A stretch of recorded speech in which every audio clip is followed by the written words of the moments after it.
Well, hello there.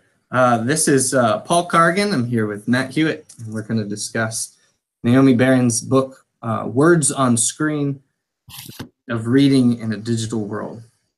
Hi, Matt. Thanks for joining me. Paul, thanks for having me. I want to begin with this. You've been reading on screen completely for a while. Yeah, pretty much. There are just a couple of texts that I still like to revisit in print form. A few, oddly enough, that are unavailable on ebook platforms. So that drives me back there. But yeah, I would say when I moved to New York City, and my habit of having a huge box full of books in my car, or at least on my person of a bag, did not lend itself to transportation on the subway. And so I forced myself, which is something at that time I said I would never do, highly romanticize the physical book. And I realized right away I wasn't going to be able to do it unless I went full immersive. And so I gave myself about 6 months to a year where I read digitally almost exclusively. So that was interesting. That was 2009, 2010. So since then. So you read more than the average person. You read more than anyone I know. You're the most prolific reader. So that's a significant shift. Very significant. Yeah. We're not talking about like a casual reader who kind of prefers books and tries out the e-reader.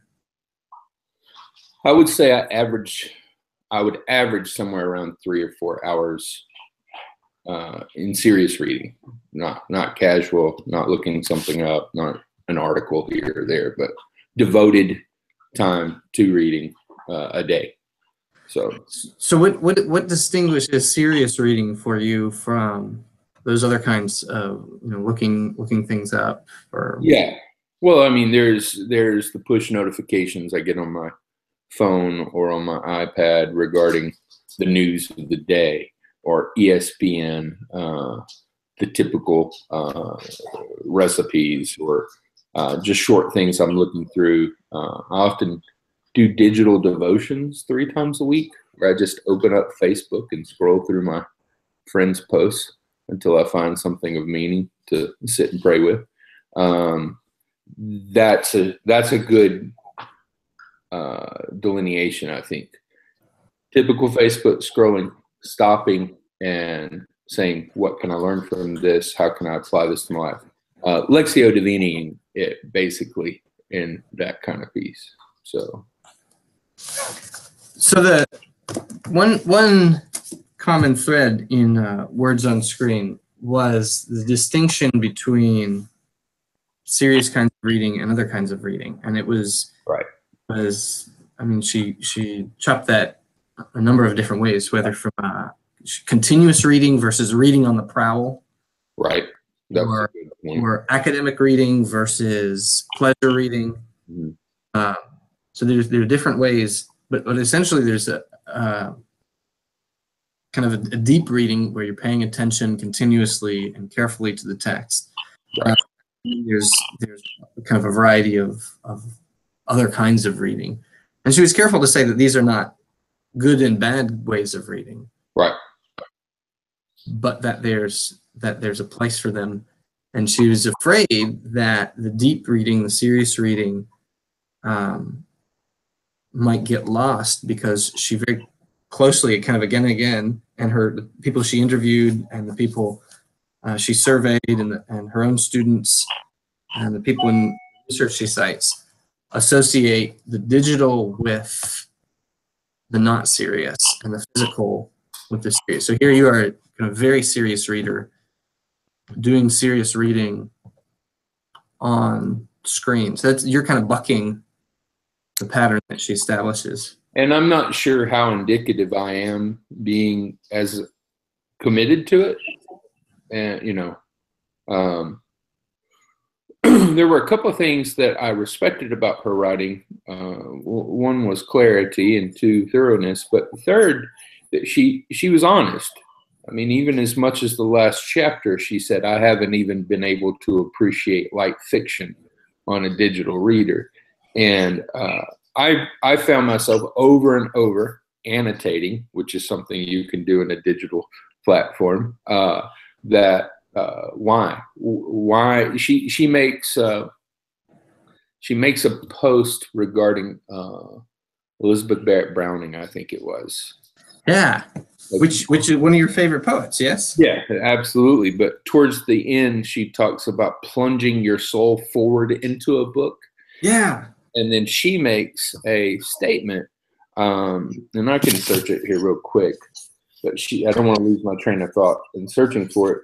She basically makes the statement, I doubt this type of plunging your soul forward into a book is possible digitally. Right. And I just wanted to say, why? Because you can't do it, you doubt it, because you haven't given yourself over to the medium enough. You can't get there. And I found myself doing that a lot. And I appreciated her honesty in kind of admitting that. He had a hard time with it, but I don't have a hard time with that. And I'm wondering how much of this is gained through really giving yourself to the medium for a while. But and yeah, so you were going to just search and look that up, and it would have taken you 2 seconds. yeah, I found it here. It's on 213. okay, yep. Does your version have page numbers? Yes, there is strength to that. The problem is a pro and a con when you shift the font size, which is something I appreciate being able to do. And by the way, as I get older, my eyesight gets worse. And I have loathed the day that I started searching for large print books. And now you don't have to. No, I don't have to. But that does change the page number. Right. So, but it's the same way if we both agreed the same text font size and the same book on a digital reader, typically we would have the same experience and could reference one another the same. Whereas if we had two different print copies that were different versions or print size, we wouldn't be able to sync up either at that point. Right. That happens in classes all the time. Yeah. If somebody has a different edition or different Right. version. I think my other go ahead. I just wanted to read a little bit more from that poem, 13, from Elizabeth Barrett Browning. When we gloriously forget ourselves and plunge soul forward, headlong into a book's profound, impassioned for its beauty and salt of truth, 'tis then we get the right good from a book. And then Barron's comment, which you just quoted, was, I strongly suspect it's harder to plunge soul forward into an ebook than a physical one. So I like that quote. And so here, she says actually not that it can't be or that she doubted it happens. It's harder. It's harder. Yeah. Is it harder? Not for me at this point. Was it when you started? Oh, of course. There was a transition period. I mean, she alludes to this. I imagine for readers, I've done a lot of study on the shift that the world underwent when we moved from scroll to codex, or when we moved from handwritten manuscripts to the printing press. And there's always a transition period. For me, I feel like we kind of have to wait and see. And she gives that caveat several times. I think we're at the when cars were invented, it was at the height of the horse and buggy. You couldn't find a better time in the history of the world for the horse and buggy than when the car came along. And everything was built for the horse and buggy. You didn't have interstates or highways for a car. You didn't have service stations and gasoline stations that you could depend on. And there was a time where culture at large had to kind of abandon what was better at that moment for the promise of something that would lead to better. So, but there are also unintended consequences with that. One of the reasons that the car was favored over the horse, believe it or not, according to Malcolm Gladwell's research, was that the car was a much more eco-friendly vehicle than the horse. Oh, there were, I think there were 20,000 tons of manure that horses generated just in New York City at that time. So you had huge vacant lots piled 20 feet high with manure. So, oh my goodness. So short-sighted, it was, oh my gosh, the car, look, it doesn't have any of those problems. And of course, now we know what fossil fuels have done, largely aided by the car. So I read this book with great interest because it had an immediate need to know what it had to say. Right. Because this last semester I was talking, I mean, it came up regularly with my students. Do you need a print version? Do you need a digital version? And I told them, I actually required that they have a print copy of the book with them in class. I told them they were only half present. They didn't have the text with them. And naturally some students got an electronic version, and then they wanted to know why. Why doesn't this count? And I also was honest with them, and I said, because I have a hunch that it matters a great deal, that you will not be able to read as deeply. And what I wanted to do is I wanted to teach them how to read deeply. And so we had an experiment where I said, okay, take the book, you read it how you usually read it. Okay, and just take notes on how you read it. And then now we're going to reread it the way I'm going to teach you. You know, consider other texts that are related to it. We watched a documentary connected to it. We had conversations about it. We reread passages. We underlined. We journaled about it. All of those kinds of things. And I had them compare the two experiences. And so I told them, you know, I want you to find what works for you, but you gotta at least trust me and try what I'm suggesting. And then if it doesn't work later, you read your own way. But now I think what I should do is make the digital versus paper part of that experiment, right? Read it digitally if you want. Okay, but now try it on paper, and then now you decide based on your experience with the two. So developmentally, I think I would agree with you and with the majority of her studies that the physical book has a siren song to it that the electronic cannot compete with. How do you mean? Developmentally, I would want a student to have a full, deep reading experience with a physical copy. Because I think that there are benefits for the electronic text once you learned that. I don't think as of right now that so let me put it this way. If a kid in a school program has to get a book, right? And there's not the money for the print or the textbooks, then by all means start digitally. Do what you need to do to get reading into their hands. And whether I read Chaim Potok or Madeline L'Engle or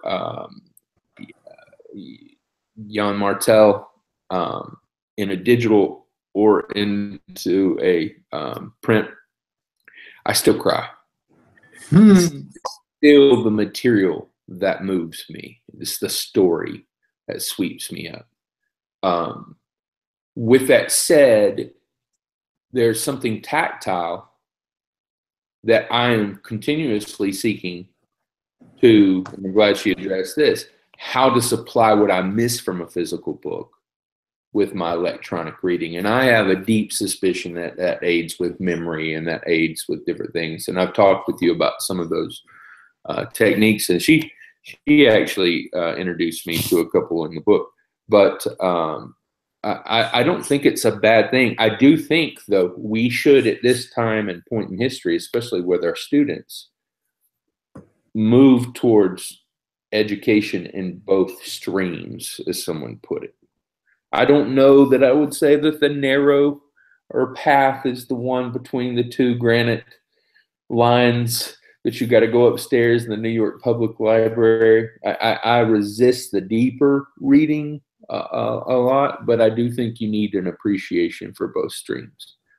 I think my biggest problem, two problems with her writing, with what she had to say, rather. I enjoyed her writing. And I enjoyed the book immensely. I thought it was very valuable. And probably as good as it could be at this point in the evolution of the medium. But I thought that the idea of distraction, the amount of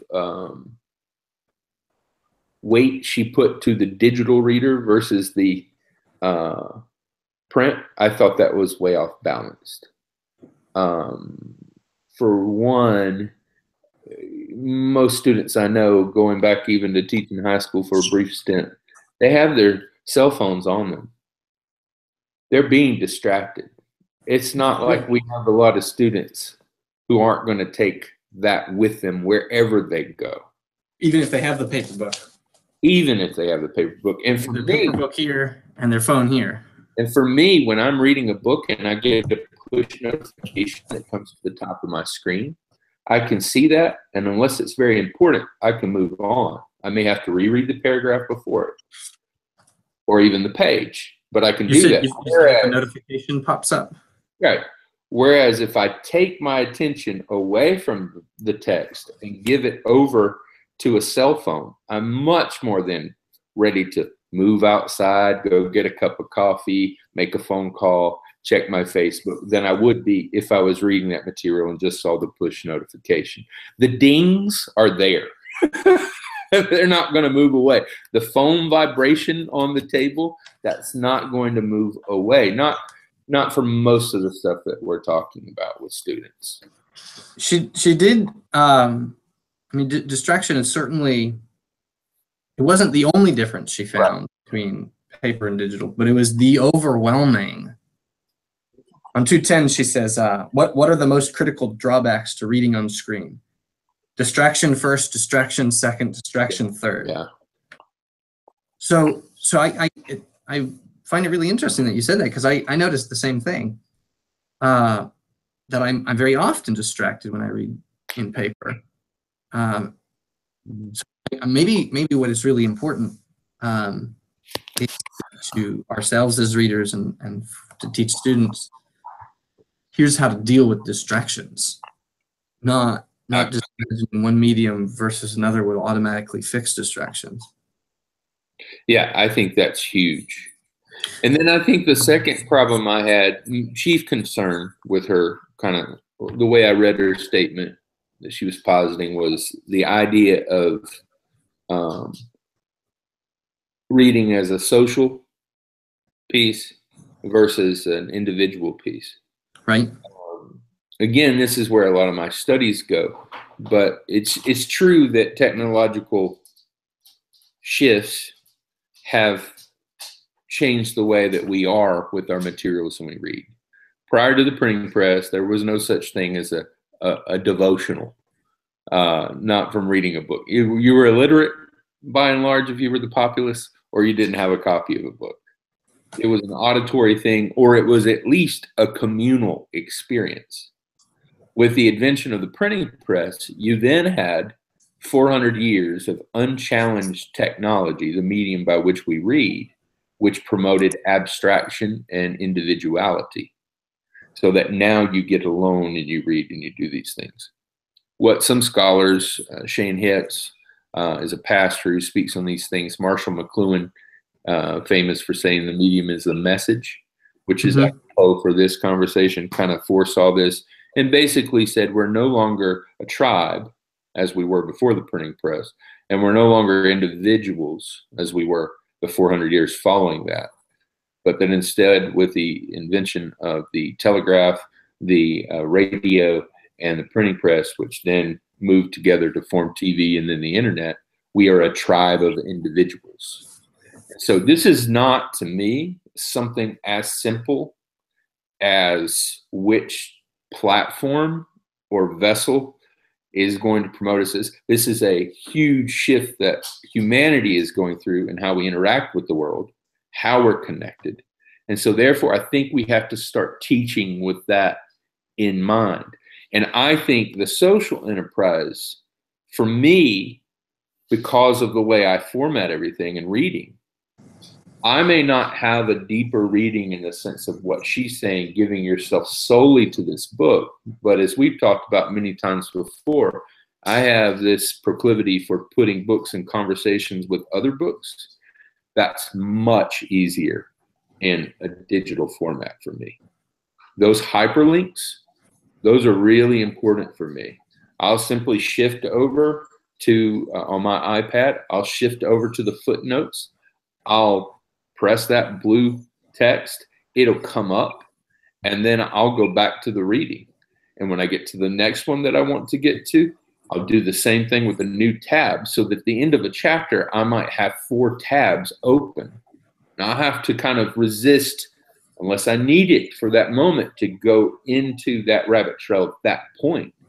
But I would say a deeper reading is saving those up and then taking another 20 or 30 minutes after that chapter, but before moving on, to actually watch her on book TV describe some of the things she's talking about, which is something I did periodically through reading this text. So what you're saying reminds me of, I'm trying to find it here, right? If I had a search, I could pull it up very easily. She talks about different kinds of distractions. Right. And she makes the claim that there are positive distractions. So if you are reading and it makes you think of something, and then you stop and pause and you start thinking about that thing, that is part of deep reading. But she seems to associate that only with the printed book. Right. That's how I felt. That's what I felt. And I have the exact opposite experience with those moments. And by the way, just to be fair to her as well, the time this book was written, even in the last little bit since it's been written, some of the things that she's talking about has been solved in the digital text. There's such a thing now called panoramic reading. Mm-hmm. I'm calling it panoramic reading because I haven't been able to find what it's called. Okay. But I can go to a view on my digital books now, which puts several screens on the page. It goes from the one page out. Yeah. And essentially, instead of flipping, I can just scroll through and see my highlighted text. Or I can go to my notes section and notebook on the deal and just scroll down for all my annotations. Find what I want, hit it, and move on. Now, my problem is I still highlight way too many things in the text. And I have a system, I highlight in one color for one thing, one color in another, and those kind of pieces. So this is what you're talking about. Yes. So I've been inspired by this book, ironically, and by talking to you to give it a try. So I've downloaded an ebook on my phone. Yeah. It's going to be harder on your phone than it would a tablet or a PC, though. Yeah. Size-wise, I think. It is for me. It may not be. Yeah. So I found it very easy to read. And I for the Japanese. What's that? The Japanese prefer to read on their phones. Oh yeah, that's right. Right. She talked about those differences. But what have you been reading? It doesn't matter. Okay. A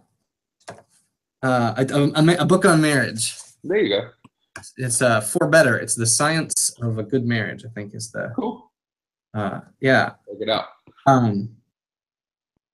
Yeah, but so I've been taking notes, and I've got the font size set, so it's the easiest for me to read. And what I found, so I have a bad habit. I have a habit. I don't know if it's a bad habit or not. Of you wake up in the morning and I grab my phone to see what time it is, and then I end up wasting time before I've even gotten in bed. It's too much time on Facebook. Sure.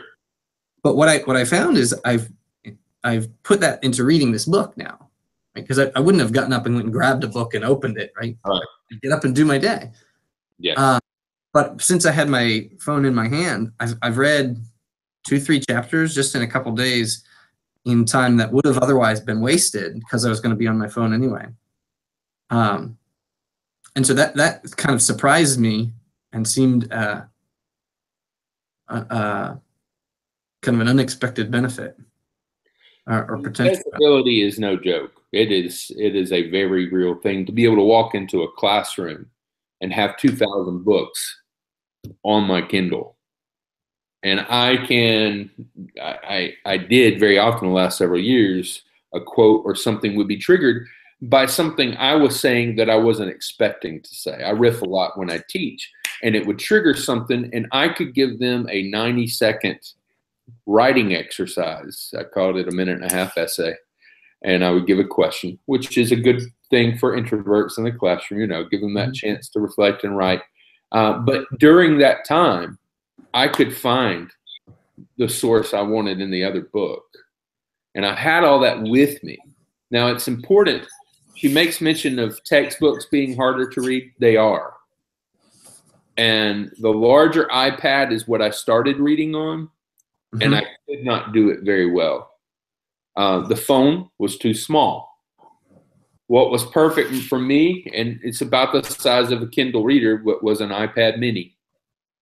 But even then I had issues. I have very large hands, and so I can palm this book. But I can palm this book with just a little bit too much extension, which actually led to me having severe tendonitis.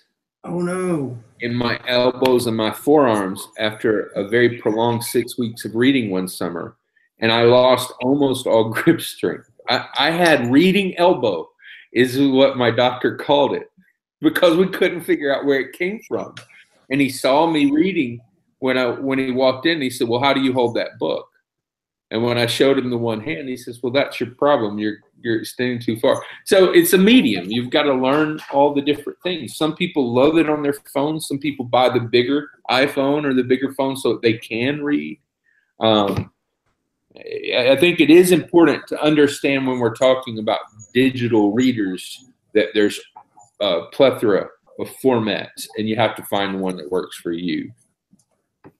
Yeah, I think that, so you picking the device that fits exactly for you, and you using these books that are technologically advanced, is very different than, say, a student finding a PDF of a book, Right, pulling up on their laptop, when the search capabilities are different, the annotation capabilities are different, the way to hold it is all different. So it seems like there are two. but you, Educator, and as somebody who wants the world to be more literate and more readerly, I'm seeing two kind of takeaways. Is just an encouragement to be very much more intentional about print and digital, just about how we're reading, to not take any of it for granted, to experiment with what works for you, right, to pay attention to things as different as or as subtle as screen size, and see how that affects you. But then on top of all that, and maybe for doing all that with the purpose of also to encourage deep reading. So on 213, the same page with the poem, as digital devices generally discourage the following things that she values and that I value: reading longer texts, rereading, deep reading, memory of what you've read, which is often aided by handwritten annotations, individual rather than primarily social encounters with books, stumble upon possibilities, strong emotional involvement. So it seems to me that we want to promote that these are good things, and then promote, okay, whatever devices you're going to use or not use, you have to figure out how to get those things. And it is possible with digital devices, but not if you're not intentional and not if you're not aiming to do that. Which is why I appreciated, we used to say, don't bring a problem without a solution. And page 233 on my text has a prescription for reading in the digital world that I thought was nice. And I thought it got to the heart of many of the things she's been talking about. Make room for both e-reading and print. It was interesting to me. She says, let form follow function. She seemed to think that, and it seemed from her surveys that most people like to read fiction on devices, and they like to read studious work on their digital On paper? On paper. I'm exactly the opposite. The humanities is the humanities in part because of the romance that is afforded to it. And so when I really, really want to read a book, so you would talk about different times and levels of reading, deep reading. For most social engagements, like prayer or study or even individuals of marriage, those are three things we've kind of mentioned in brief here. I tend to think of them in the way we eat. You have fast food or a quick snack that gets you through the day in its little pieces, and it's important, and it can be pleasurable, but it doesn't require a great deal of attention or effort. Then you have family table, which to me is very intimate, but it's still routine, and it's regular, and it's the way we do most things. And then there are periods, and then there are times where we have out to dinner meals, which are anniversary meals. We're going to get dressed up. We're going to have to make a reservation. We're going to have to do those things. So whether it's an individual relationship or it's a relationship with prayer or it's a relationship with reading, I want to have all three of those moving at all the time. But it was very interesting. So when I want to read Potok, if I get the chance, I want the book in my hand. If it's Madeline L'Engle, Walking on Water is one of her more famous nonfiction books. It just became a digital version this year, which frustrated me because one of the things about print books is you give them away or you loan them and they don't come back, and then you lose all your annotations and you lose your book. Whereas by leasing and not owning, I always have access to it. So I liked that, but I found it to be very different for me. When I'm reading scholarly work or those pieces, that's when I need to have my definitions up. That's when I need to be able to go to the web search format. That's when I need to do those pieces. Whereas with fiction, I can just go through. She says, find effective ways to read without distraction. Model focused face-to-face activity for students and progeny. I agree with that. Foster respect for print and for authorship in any medium, which I think is a very important thing that we need to weigh the cost between what the originator of the material, the author, receives for her or his due work, as well as the need for the public to have access to it. Make effort to read works that are continuous, long, or complex. I think that's part of the problem too. And I want to say that part of the reasons in my brief stint in public education versus a private university was it was amazing to me that we could not send textbooks home with students. Right. To me, it was fascinating in that regards. And in that regards, I definitely was hoping for a digital material so they could access it outside of the classroom. But I think it's those kind of factors that contribute to our short-term reading as much as the medium. We don't have the resources available. And then explore, and I'm going to do this, the facts about the environmental costs of digital devices versus paper. I think those will get better, but they're kind of a wash right now, depending on how many books you read and what you're using to read it on. And then when you're setting these educational policies regarding reading, keeping in mind what the format is. And don't assume that they're going to like digital because they're young, and that they're going to like print because they're old. Like I said, there's a shame factor with, I have some of the people that I pastor, they're older and they're much more apt to read on their digital device because they can change the font and they don't have to go buy that. It's so funny how that's kept some people actually from continuing to read because they don't want to go to that large print format in a store. That's a huge point. Yeah. Plus, and it's not all books are available in large print. Right. And one thing that I don't think got enough mention was the fact that you can move with your annotations and your highlights synced between my phone, between my iPad, between my laptop, between my desktop. Right. All those moves across. And this invention of WhisperSync, this audibleBook.com, where if I have bought an ebook within 60 seconds, I can have it downloaded, the Audible version, for much cheaper. I know for friends of mine and family that's their preferred way to read is reading while the voice is going on at the same time. So I think that's cool. I actually just last night downloaded the Digital Plus audio. It's like $5 extra for the audio of James Baldwin's "The Fire Next Time," it's just a text that I teach. Okay. And I was motivated to do that just by this desire to experiment more. I think that's really one of the key things that I've gotten out of this book. Right. Is like to try it out. Just try it. See what it might be like for you, and to cultivate this greater level of intentionality. I think I'm going to be a better reader of paper books if I pay more attention to distractions through being prompted to do that by experimenting with digital books. And I think I'm going to do both now. Yeah.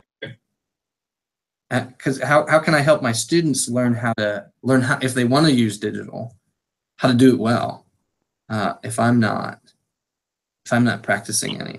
And certain things lends itself to it.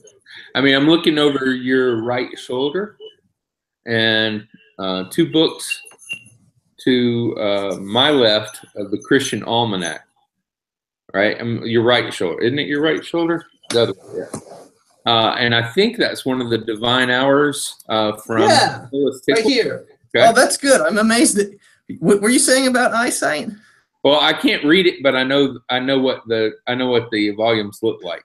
It's impressive. Yeah, I spent a lot of time with it. But case in point, you want to talk about a deep reading. There's not much more deep and focused and attentive reading than a Book of Common Prayer, which is what that is. But that book is almost impossible to carry with you everywhere you want to go if you want to read 4 sessions during the day. Absolutely. I never have. But I have it digital. It's been there for a long time. Right, but I have it digital. And so from there, I can take it with me and on my phone. Now that's the one reading that I like on the phone is the office of readings or Book of Common Prayers, because you always have it with you. And it's really easy, even in a meeting context or something, to dismiss yourself to the restroom or to walk outside like you're on a phone call. And there you go. If you're wanting to stay with it and catch a 5-minute, what I call mini Sabbath in the middle of your day or evening. And people don't even know. One of the things you had just mentioned, I really like that point, right? That reading could more permeate our lives. Right. I mean, don't you with prints when I read predominantly with print books, I had about 10 different locations I kept books. Yes. I very rarely read one book without switching back and forth during a day. So I had one in the car, maybe a couple in the car. I had one in my office. I had one at home in my office. I had one in the restroom or by the bathtub. I had all these books, and now I don't need all those books and the choreography it would take. Right. Them all. So in academics, another benefit from, you mentioned being able to switch between phone to laptop to desktop, is maybe I'm reading out by the lake on my phone, and that actually allows me to be absorbed. But then later I've got to go write this essay, and I can pull it up and have the quotes that I marked to draw from. Seems like that would help students. I think so, and depending on how much you mark up what you're reading, there wasn't the copy and paste function, and it will cite for you your material. That's handy. So, for instance, that's how it got away not having set page numbers. It would tell you. I had a book that I just starting before I read this, Words on Screen. I wanted to start experimenting, and so it was a book. What is it? So I have the paper copy right here, and I love this book, and you see these are all the things I wanted to quote from it, but then I tabbed, but I couldn't. It would take far too long to go type those all up. So I bought the digital version precisely for that purpose, being able to copy and paste. And I found in that version, the page numbers did correspond to the page numbers here. It would tell you when you highlighted something, what page in the paper version it was from. So that's also another point, is as with books are done. Primarily, the book as we know it in print. There's very little that has changed over the years. Marginalia, the little quotes in the boxes or to the side, these kind of pieces, but it's still that. Whereas with the electronic medium, if you're experimenting and you try something and it doesn't work for you, try it again in 3 months, because it's continuously being made more user-friendly. And so I think we also have to understand, and she mentions this, right? 10 years from now, what will happen? We don't know yet. It could be this or that. But the medium you're using in a digital book is ever ongoing. So I have read digital books, purchased them, dealt with some issues that made it a rather unseemly experience, and then gone back to that book only to know that it's been reevaluated. It's been updated in the fact that I can use some of these pieces. So that's not always going to happen. She talks about the print book, and then she talks about the digitally native print book, or the digitally native book. Those are from the ground up thinking, what is this going to use? But there have been some digital books that were replications of print books that have been updated in my library somehow. And so I just think it's going to get easier. And I know it has in the last 7 years, and it will continue to be. One point I'm taking from this is that the technological shakeup forces us to rethink our assumptions. Absolutely. And we really don't need to be thinking this paper versus digital. Like, things have changed. What is reading? How do we want to read? Right. And it doesn't have to be a contest or a competition or a conflict. It's just things have changed, and now we have an opportunity to rethink. Think things. So I really appreciate that. Were there any last points or thoughts or quotes you'd like to bring our attention to? Let me just go into my notebook and scroll for a second.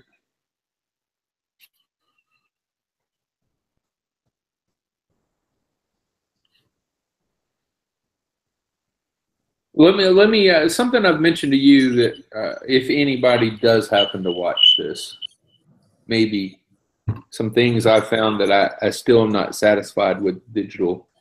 Um, uh, the tactile sensation of the fabric, the smell of the book, these kind of pieces I find to be very important for aiding in memory retention. Regardless of what I've read, I've always, from early on, tried to research the science behind reading. So, Bauer Hall at Southeastern, the freshman dorm, is built in a square. And I read very early on that the bending and flexing of one's knee releases a neural connection that aids in the retention of information. So I would read at night and study my notes at night while walking. I'm way too obsessive about these things. Right. But a couple of things that I found very helpful is to have some sort of fabric, or to have some sort of, it could even be a quarter. Sometimes I keep a Nautilus shell in my pocket, or I keep a saint with a pocket labyrinth. They make those. And depending on what I'm reading and what type of reading I'm doing, if I really want it to stick, I'll be using that as I read. It might even be the table or the tablecloth, but I make myself in the same way that I would handle physically a book. I want to handle a format. Same thing with smell. If I'm at home and study or prayer, I will often burn a candle or burn incense that signifies to me this type of reading or this kind of piece. If I'm out in public now, one of the things that's been very easy is with the explosion of essential oils in pocket form. People don't look at you crazy when you dab a little in your nostrils or those kind of things. And I also often try to associate, this is weird too, I try to associate certain tastes or textures of food or beverage with certain books. It might be coffee, it might be tea, it might be water, it might be pop, it might be beer.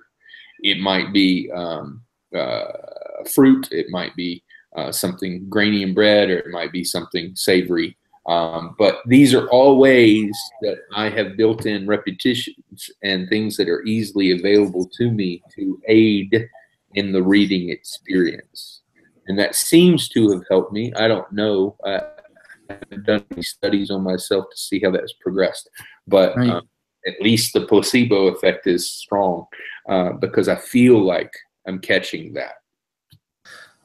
So it seems in that case, then the digital actually makes your reading experience more physical because you've taken these extra steps to attend to the embodied aspects. Right.